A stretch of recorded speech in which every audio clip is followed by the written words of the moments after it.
अग्रिमा के वहां से बाहर निकलते ही उसकी आंखें बरस पड़ी और उसका साथ दिया उन बादलों ने जो आसमान में बरसने को कब से तैयार थे, पर शायद अग्रिमा का इंतजार कर रहे थे। अग्रिमा बरसात में ही जाकर गार्डन में बने एक बेंच पर जाकर बैठ गई। बरसात के पानी के से हाथ का खून धुलने लगा था, पर चाकू पर उसकी पकड़ अब भी हल्की नहीं हो रही थी। दिल का दर्द जब बहुत ज़्यादा हो तो किसी चोट का एहसास नहीं होता, यही अग्रिमा के साथ हो रहा था। वो पहले से जानती थी कि अर्जुन उससे मिलकर कभी खुश नहीं होगा, पर वो इस कदर गुस्सा हो जाएगा या उसके बारे में इतना गलत सोचेगा, ये उसने नहीं सोचा था। उसने तो कभी कोई प्लान नहीं बनाया।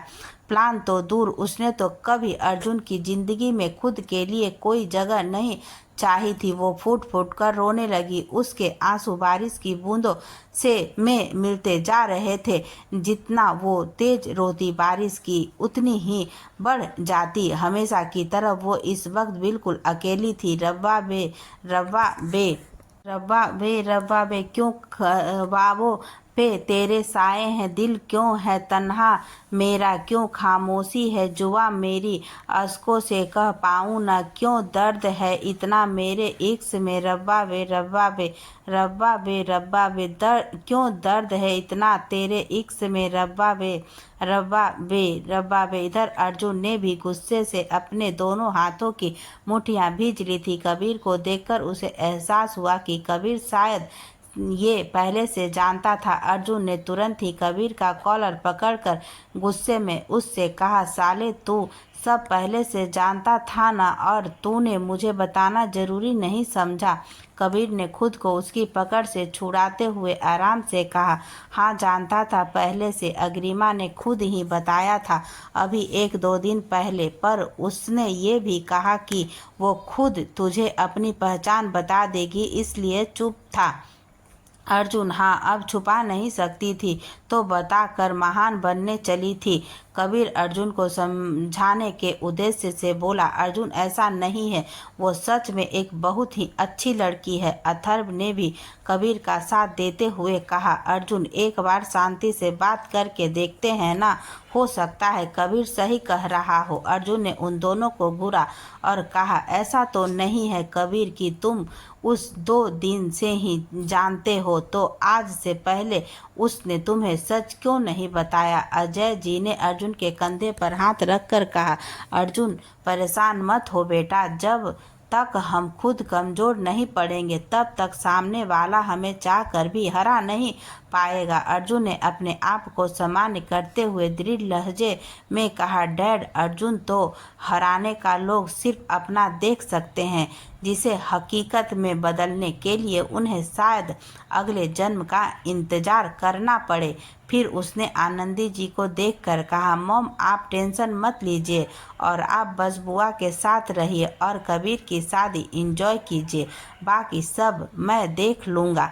कुछ देर में ही इतना कुछ हो गया था कि अर्जुन अब कुछ देर अकेला रहना चाहता था, पर वो ये बात अपने घर वालों को नहीं कह पा रहा था। अथर्व ने हमेशा की तरह उसके भावों को समझ लिया और उसने अपने पेरेंट्स को आराम करने के लिए भेज दिया। अथर्व और कबीर अर्जुन से बात करने के लिए वहीं रुक गए, पर अपने मोम डैड के वहां से जाते ही अर्जुन ने गाड़ी की चाबी उठाई और बाहर निकल गया। बाहर आने के बाद जैसे ही उसकी नज़र गार्डन में बैठी अग्रिमा पर पड़ी, वो रुक गया और वहीं रुककर अग्रिमा को देखने लगा। वो बेंच पर अपने हाथ जोड़कर बैठी थी और आंखें बंद करके कुछ बुदबुदा रही थी। अर्जुन कुछ देर तक उसे देखता रहा, फिर वहां से चला गया। अर्जुन के वहां से जाते ही अथर्व अपने मॉम डैड के पास गया। नीतिच्छा भी वहीं थी। अथर्व भी अपना सिर पकड़कर एक तरफ सोफे पर बैठ गया। अजय जी के पूछने पर उसने उन सबको बता दिया कि अर्जुन कहीं चला गया है। सब जानते थे कि अर्जुन जब परेशान होता है तो वो अकेला रहना पसंद करता है। अथर्व हमेशा से ज़बरदस्ती करके उसके उस अलोन जोन में घुस जाया करता है, पर आज अथर्व भी खामोश ही था। अपनी मॉम को टेंशन में देखकर अथर्व ने उन्हें समझाया कि अर्जुन थोड़ी देर में वापस आ जाएगा, तब हम उससे बात आराम से बात कर लेंगे। नितिक्षा ने सबके लिए कॉफ़ी मंगवाई और आनंदी जी के पास बैठकर उन्हें हौसला देने लगी। आनंदी जी नितिक्षा से अपनी परेशानी बांटकर थोड़ा ठीक महसूस कर रही थी। अर्जुन भी काफ़ी देर तक सड़क पर गाड़ी इधर उधर ड्राइव करता रहा। फिर उसने एक जगह गाड़ी रोक दी। उसकी आंखों के सामने अग्रिमा का वो लहूलुहान हाथ घूम गया तो उसने जोर से अपना हाथ स्टीयरिंग पर मारते हुए कहा, डैम इट। उसे सब पिछला याद आने लगा। सनशाइन से बार बार मिलना, फिर उसका अग्रिमा से बात करना, सनशाइन का अपना नाम न बताना, अग्रिमा के मना करने के बावजूद उसे खुद से बात करने को मजबूर करना। उसने अपने सिर को पकड़ लिया। सब कुछ समझ से बाहर था। उसका दिल अग्रिमा को किसी भी कीमत कसूरवार नहीं मान रहा था और दिमाग कह रहा था कि अगर वो वक्त अपनी पहचान जाहिर कर देती तो शायद सब ठीक होता। बाहर किसी चाय की टपली पर गाना बज रहा था, जिए तो जिए कैसे बिन आपके, लगता नहीं दिल कहीं बिन आपके, जिए तो जिए कैसे कहूँ बिना तेरे, जिंदगी ये क्या होगी, जैसे कोई सजा कोई बद्दुआ होगी। अर्जुन ने अपनी आंखों की नमी बाहर तो नहीं आने दिया, पर उसका दिल आज बहुत रो रहा था। अगर सनशाइन सच में किसी और के साथ शादीशुदा होती तो शायद अर्जुन इतना नहीं टूटता, पर वो तो उसकी खुद की ही ब्याहता है। ऐसी ब्याहता जिसे वो कभी भी नहीं अपना सकता, और सिर्फ ब्याहता नहीं बल्कि वो प्यार करने लगा है उससे, और ऐसा वैसा प्यार नहीं, एकदम शिद्दत वाला प्यार, इश्क मोहब्बत सब हो गया है उसे सनशाइन से। यहाँ तक कि उसकी शादी की खबर से भी उसकी भावनाओं पर कोई फर्क नहीं पड़ा था। वो अपने पति के साथ नहीं रहती ये जानते ही उसने फिर से सनशाइन के साथ अपना फ्यूचर जोड़ना शुरू कर दिया था।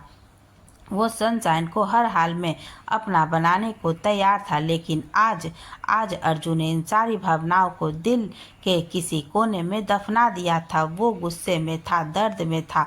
उसे यकीन ही नहीं हो रहा था कि सनशाइन ही अग्रिमा है। वो सोच रहा था कि अग्रिमा अगर पहली ही मुलाकात में उसे सच बता देती तो हालात आज इतने पेचीदा नहीं होते। अर्जुन उसे अपने दिल में जगह बनाने ही नहीं देता, ऐसा अर्जुन को लग रहा था, पर वो कहाँ जानता था कि मोहब्बत में कोई सच कोई झूठ कोई तरकीब काम नहीं आती। वो तो जिससे होनी है वो लाख नफरत तो हजारों रंजिशों के बीच पनप ही जाती है। ये एहसास खुद के काबू में नहीं होता। ये तो बस जब किसी को देखकर अपने सीने में दिल के होने का एहसास हो, दिल की धड़कन आपको किसी मधुर संगीत की तरह सुनाई देने लगे, जब कोई बंद आँखों से भी दिखने लगे तो समझ जाइए कि आप भी इस मोहब्बत नाम की बीमारी का शिकार हो चुके हैं। अर्जुन भी इस लाइलाज बीमारी की चपेट में आ चुका था। वो कमज़ोर नहीं था, पर यह मोहब्बत है ही ऐसी चीज़ इंसान को बदल कर रख देती है। किसी से ना डरने वाला इंसान भी महबूब को खोने से डरने लगता है। जज्बातों को जाहिर न करने वाला इंसान भी अपना प्यार जताने लगता है। हमेशा चट्टान की तरह मजबूत खड़े रहने वाला इंसान भी बिखरने लगता है, पर अर्जुन वो सबसे अलग ही है। वो किसी भी हालत में बिखर नहीं सकता। अपने प्यार के लिए उसे हमेशा यूं ही चट्टान की तरह खड़े रहना है। ये सोचकर उसने खुद को एक बार फिर से मजबूत बनाया और सिर से सर टिकाकर अपने आंखें बंद कर ली। करीब आकर जब कोई दूर जाने लगता है, देखकर एक बार नजरें चुराने लगता है। जान तो नहीं निकलती बस जिस्म से, बस हर कतरा अपनी जान छुड़ाने लगता है। कुछ देर बाद अर्जुन के फ़ोन पर कुंज का फ़ोन आया तो उसने फ़ोन कान पर लगाकर सिर्फ हाँ कहा तो कुंज ने सामने से आज शाम कबीर की कंपनी के साथ होने वाली मीटिंग को पोस्टपोन करने के बारे में पूछा। अर्जुन ने कुछ सोचकर उससे कहा, मीटिंग तय टाइम पर ही होगी, मैं आ रहा हूँ। कुछ देर बाद अर्जुन रिसोर्ट में वापस आ गया। बारिश भी अब रुक गई थी। वो अपने कमरे में जाने लगा तो उसकी नज़र गार्डन में रखे उसी बेंच पर चली गई। अग्रिमा अभी तक वहीं बैठी थी, पर अब उसके पास कबीर और प्रेरणा खड़े थे। प्रेरणा अग्रिमा से कुछ कहते हुए उसके हाथ की ड्रेसिंग कर रही थी। कबीर भी बीच बीच में कुछ बोल रहा था, पर अग्रिमा के चेहरे पर कोई भाव नहीं थे, ना कोई दर्द, ना कोई सिकन। बस वो एकटक जमीन को देख रही थी, पत्थर की मूर्ति की तरह बस एक ही जगह पर बैठी थी। उस वक्त अर्जुन के कमरे से निकलकर अग्रिमा बेंच पर आकर बैठ गई थी और खुद को शांत करने की कोशिश करने लगी। अर्जुन के व्यवहार से उसकी आत्मा तक घायल हो गई थी। उसका दिल डर के मारे जोरों से धड़क रहा था। वह खुद को भी कांप रही थी। बारिश की बूंदें उस पर पड़ रही थी, उसके बावजूद भी उसका शरीर जल रहा था। जब बारिश भी उसे ठंडा न पहुंचा पाई तो उसने आखिरकार भगवान का ही सहारा लिया। वो वहीं बैठे बैठे हाथ जोड़कर भगवान को याद करते हुए भजन गाने लगी। कुछ देर भगवान को याद करते हुए वो बारिश में भीगती रही। कबीर और प्रेरणा ने उससे बात करने की कोशिश की, पर उसने अपनी आंखें नहीं खोली। थक हार कर वो दोनों वहीं बरामदे में खड़े उसे देखते रहे। जब कबीर से बर्दाश्त नहीं हुआ तो उसने जाकर अग्रिमा को डांटना शुरू कर दिया, तो अग्रिमा को मजबूरन अपनी आंखें खोलनी पड़ी। वो कबीर और प्रेरणा के साथ अपनी दोस्ती को शर्मिंदा नहीं करना चाहती थी, इसलिए कबीर और प्रेरणा की बात मानकर वो ड्रेसिंग करवाने को तैयार हो गई। पर उसने कुछ देर पहले की बातों का जिक्र भी करने से उन दोनों को मना कर दिया था। वो दोनों भी उसकी हालत समझ रहे थे, तो उन्होंने कुछ और बातें शुरू कर दी और साथ ही प्रेरणा उसके हाथ को अपने हाथ में लेकर घाव को साफ करने लगी। अर्जुन उन सब से कुछ दूरी पर खड़ा था, तो उसे कबीर और प्रेरणा की बातें सुनाई नहीं दे रही थी, पर उसकी नजरें लगातार अग्रिमा पर थी। न चाहते हुए भी उसके कदम उसकी तरफ बढ़ गए। किसी के कदमों की आहट से कबीर और प्रेरणा ने मुड़कर देखा तो अर्जुन अपने दोनों हाथ अपनी पैंट की जेब में डाले और चेहरे पर गंभीर भाव लिए खड़ा था। अर्जुन ने एक नज़र अग्रिमा की हथेली पर डाली, जिस पर प्रेरणा ने पट्टी कर दी थी। अग्रिमा की कलाई पर बना ए टैटू भी अब साफ नजर आ रहा था। शायद खून लगने की वजह से उसने अपने हाथ पर बंधा बैंड उतार दिया था। वो चाकू अब भी अग्रिमा के पास ही उस बेंच पर रखा था। अग्रिमा को जैसे ही किसी की नज़र खुद पर महसूस हुई, उसने सिर उठाकर देखा, पर अगले ही पल उसने अपनी नज़रें फेर ली। अर्जुन को उसका यूं नज़रें फेरना कुछ खास रास नहीं आया और उसने कबीर से कहा, मीटिंग है, आधे घंटे बाद पहुंच जाना टाइम से। कबीर ने उसकी बात सुनकर हाँ कहा और फिर से एक बार बात करने की कोशिश करते हुए उससे कहने लगा, अर्जुन ने उसकी बात बीच में काटते हुए कहा, शादी है तेरी तो बेकार की उलझनों में मत उलझ, एंजॉय कर ना।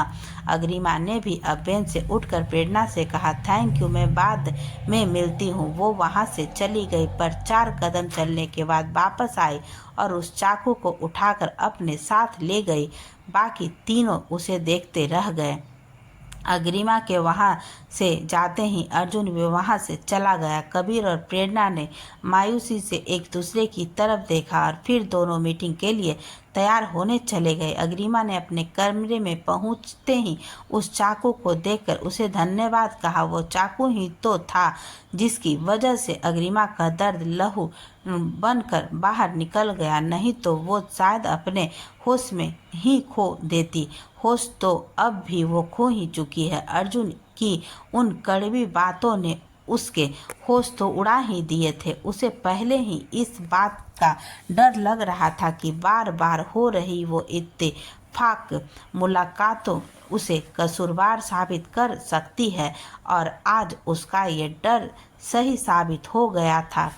टूट कर बिखरने पर भी उसे खुद को खुद ही इकट्ठा करना था और एक बार फिर से हौसले और मुस्कान का मुखौटा ओढ़कर दुनिया का सामना करने का वक्त आ गया था। फोन ने मीटिंग का अलार्म बजा दिया। अपनी निजी जिंदगी का असर वो कबीर की डील पर पड़ने नहीं दे सकती थी, तो वो उठकर मीटिंग के लिए तैयार होने लगी। ये मेरा एक्स औरों जैसा नहीं, अकेले रहेंगे पर तेरे ही रहेंगे। अर्जुन तैयार होकर मीटिंग के लिए जाने ही वाला था कि उसके डैड उसके पास आए और बोले, Arjun I am also coming. Arjun ने भी ज़्यादा रिएक्ट ना करते हुए ओके डैड।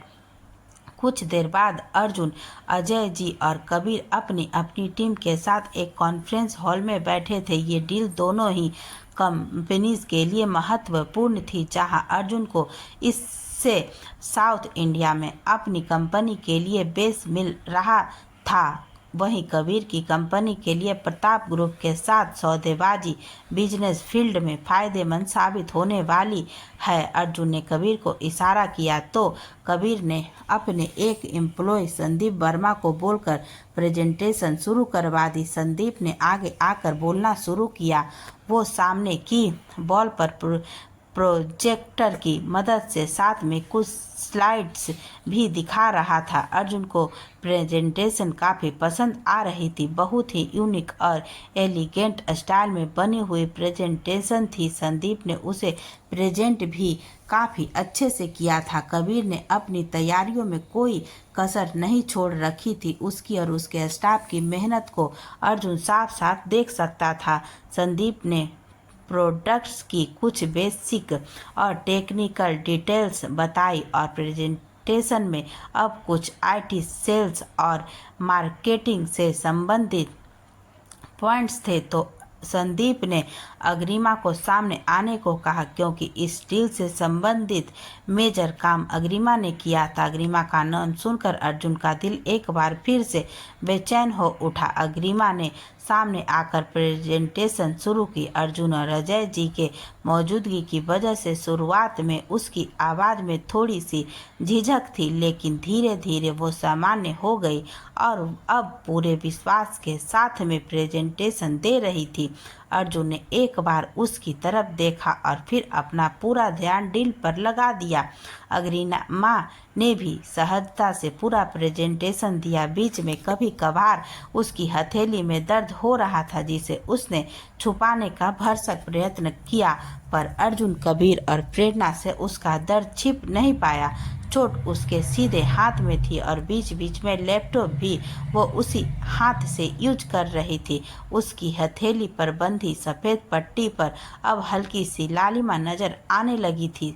शायद चोट से खून रिसने लगा था। प्रेजेंटेशन खत्म करने के बाद उसने वहां मौजूद सब लोगों से अपने सवाल पूछने को कहा। अर्जुन का ध्यान उसकी चोट पर गया तो उसे अंदर ही अंदर एक अजीब सी फीलिंग आने लगी। उसका दिल चीख चीख कर उसे याद दिला रहा था कि यही वो लड़की है जिसके लिए उसका दिल धड़कता है, पर दिमाग ने एक बार फिर बाजी मार ली और अर्जुन ने अपना ध्यान अग्रिमा पर से हटा लिया। सवालों का दौर शुरू होने से पहले कबीर ने 5 मिनट के ब्रेक की अनाउंसमेंट की और खुद उठकर अग्रिमा के पास जाकर उसे अपनी बैंडेज बदलने को कहा। अग्रिमा ने एक नज़र अपनी पट्टी पर डाली और कबीर से कहा, हाथ का दर्द कम हो गया तो दिल का दर्द बढ़ जाएगा, इसलिए हाथ का दर्द बना रहे, यही बेहतर है। कबीर उसकी बात सुनकर कुछ कह नहीं पाया और वापस आकर अपनी सीट पर बैठ गया। कबीर के सीट पर बैठते ही अर्जुन ने उसे देखते हुए कहा, कुछ ज़्यादा ही दोस्ती नहीं निभाई जा रही है। कबीर अर्जुन के कहने का मतलब समझ गया और बोला, क्यों, तुझे जलन हो रही है क्या? अर्जुन हल्का सा हंस दिया और कबीर से बोला, मैं नहीं, लोग मुझसे जलते हैं।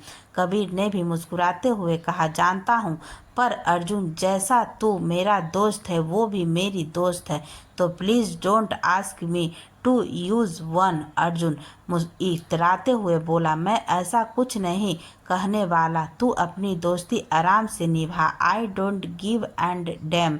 वैसे भी मैं अपने मैटर खुद सॉर्ट आउट करता हूँ। ब्रेक खत्म होने के बाद अग्रिमा ने सबके सवालों के जवाब देने शुरू किए। अर्जुन ने कोई सवाल नहीं पूछा। उसने अपनी टीम के एक सीनियर मेंबर को सब कुछ संभालने को बोल दिया था। अग्रिमा के जवाब इतने सरल और सटीक थे कि खुद अर्जुन और अजय जी भी प्रभावित हुए बिना नहीं रह पाए। डील फाइनल हो गई और सब ने एक दूसरे को मुबारकबाद दी। फिर अर्जुन के इशारे पर उसकी टीम के एक सीनियर मेंबर अपने कुछ टर्म्स एंड कंडीशन बताने के लिए आगे आए। उन्होंने डील से रिलेटेड कुछ पॉइंट डिस्कस किए और फिर उन्होंने कबीर को बताया कि इस डील को पूरा होने में लगभग 3-4 महीने लगेंगे और तब तक कबीर की कंपनी के 5 एम्प्लॉय को चंडीगढ़ में प्रताप ग्रुप ऑफ कंपनीज में रहकर इस डील के रिकॉर्डिंग काम करना होगा। कबीर पहले से इस बात से वाकिफ था तो उसने तुरंत उन 5 लोगों को बुलाकर अर्जुन की टीम से मिलवा दिया। हर कोई हैरान था कि अग्रिमा ने उस डील पर इतनी मेहनत की, लेकिन उसका नाम इन 5 लोगों में से नहीं था। कबीर तो पहले ही अग्रिमा को नहीं भेजना चाहता था क्योंकि अग्रिमा ने उसकी कंपनी का काफ़ी काम संभाला हुआ था और उसकी सच्चाई जानने के बाद तो इस बारे में विचार करने का भी कोई मतलब नहीं बनता था। अजय जी को कोई फ़ोन आ गया था तो वो अब चले गए थे।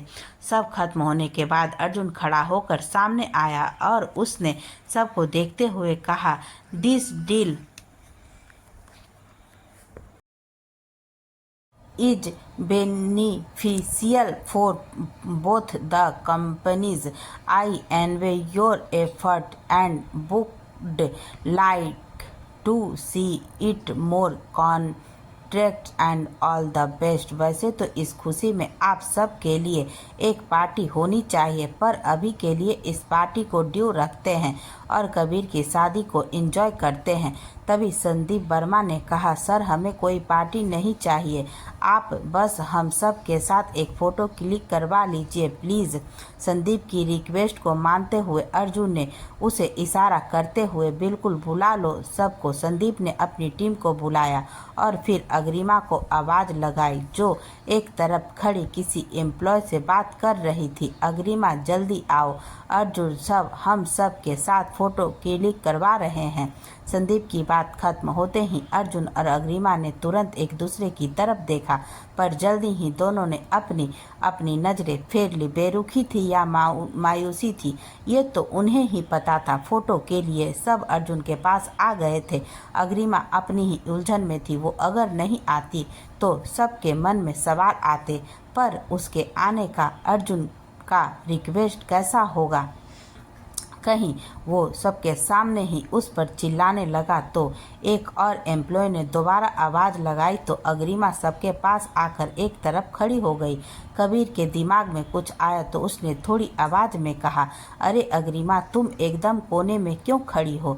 इस डील को सक्सेसफुल बनाने में सबसे ज़्यादा मेहनत तुमने की है, तो तुम तो सेंटर ऑफ अट्रैक्शन हो, यहाँ आओ। अग्रिमा ने कबीर को संदेह भरी नज़रों से देखते हुए कहा, I am fine Kabir. Agrima के मुंह से कबीर का नाम सुनकर अर्जुन को बिल्कुल भी अच्छा नहीं लगा, पर उसने कुछ नहीं कहा। तभी प्रेरणा ने अग्रिमा के हाथ पकड़कर उसे अपने और कबीर के पास खड़ा कर लिया। बारिश में भीगने की वजह से अब अग्रिमा को एसी में ठंड लग रही थी और वो हल्का हल्का काँप रही थी। फीवर भी था शायद, पर सबकी वजह से वो मीटिंग खत्म होने तक रुकी हुई थी। प्रेरणा को उसका हाथ छूते ही गर्म स्पर्श हुआ का अनुभव हुआ तो उसने अग्रिमा से कहा, तुम्हें तो फीवर है। अग्रिमा ने अपना हाथ प्रेरणा से दूर करते हुए धीमे कहा, शायद बारिश की वजह से हो गया होगा, दवाई से ठीक हो जाएगा, डोंट वरी। अग्रिमा की नज़रें बेशक दूसरी तरफ थी, पर उसका ध्यान अग्रिमा पर ही था। वो पहले अग्रिमा के शरीर को कंपाहट को नोटिस कर चुका था, पर अब प्रेरणा और अग्रिमा की बात सुनकर उसे समझ आ गया था कि अग्रिमा की तबीयत ठीक नहीं है। कबीर ने सबको सेंटर होने को कहा तो अब अर्जुन के इर्द गिर्द खड़े हो गए। कबीर अर्जुन के दाएं तरफ खड़ा था और उसके साथ प्रेरणा खड़ी थी। प्रेरणा के आगे अग्रिमा थी। दिल तो अर्जुन का भी चाहता था कि अग्रिमा उसके पास खड़ी हो पर सच्चाई जानने के बाद अर्जुन के दिल पर उसका दिमाग हावी था। अपने परिवार और बुआ की खुशी के लिए अर्जुन ने अपनी पसंद का गला घोट दिया था और नफरत का चोला ओढ़ लिया था। कबीर के दिमाग में जाने क्या शैतानी सूझी। एक फ़ोटो क्लिक होने पर उसने कैमरामैन के पास जाकर फ़ोटो चेक की और सबको रुकने को बोला। फिर फ़ोटो देखते हुए बोला, फ़ोटो में कुछ ठीक सा नहीं लग रहा। सबकी अलग अलग हाइट की वजह से ओल्ड सा लग रहा है। फिर उसने कुछ लोगों की जगह आपस में बदल दी और इसी अदला बदली में उसने अर्जुन के बाएं तरफ अग्रिमा को खड़ा कर दिया, बिल्कुल वैसे ही जैसे उचित वैदिक मंत्रों के साथ विवाह संपन्न होने के बाद पत्नी को अपने पति के बाईं ओर आसन दिया जाता है। वो दोनों एक साथ खड़े थे पर एक दूसरे से हल्की सी दूरी बनाए, जो दोनों के लिए ही बड़ी मुश्किल थी। जहां अग्रिमा अर्जुन के पास से आती महक में खुद को भूलते जा रही थी, वहीं अर्जुन सनशाइन को इतने पास देखकर कैसे खुद पर काबू किए खड़ा था, वह बस वही जानता था। ये लम्हा दोनों के लिए ही बहुत खास था, पर दोनों में से कोई ये जानता नहीं पा रहा था। आ बैठ पास, तेरी रूह में उतर जाऊं, नज़र के पास रखूं, हद से मैं गुजर जाऊं। तू धरती पे चाहे जहां भी रहेगी, तुझे मेरी तेरी खुशबू से पहचान लूँगा। अगर बंद हो जाएगी मेरी आंखें, तुझे तेरी धड़कन से पहचान लूँगा। कभी छुप के लेगा जो आगोश में, तो तुझे तेरी चाहत से पहचान लूँगी।